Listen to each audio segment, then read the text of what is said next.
First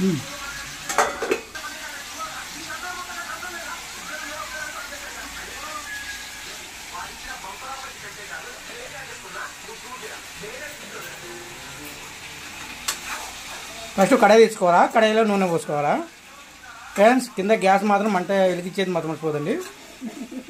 నూనె వేడి అయినాక ఉల్లిగడ్డ వేసుకొని మనం తడికి పెట్టుకున్న బీరకాయ, పొట్టగడ్డ వేసుకొని కరివేపాకు కూడా వేసుకోవాలా.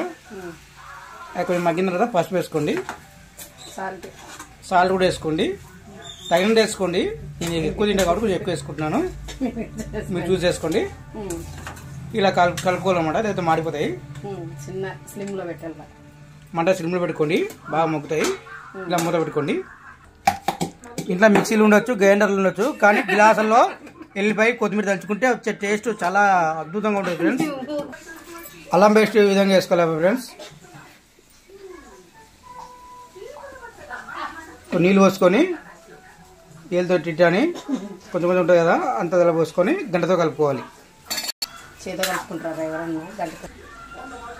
తగినంత కారం వేసుకోండి ఫ్రెండ్స్, ఎక్కువ వేసుకోవద్దని. మళ్ళీ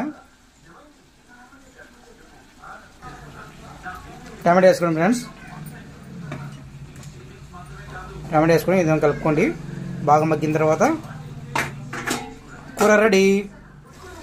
కూర రెడీ. గుమ్మగుమ్మలాడే బీరకాయ పూతగడ్డ కూర రెడీ అయింది ఫ్రెండ్స్. ఇంకా తినచ్చు.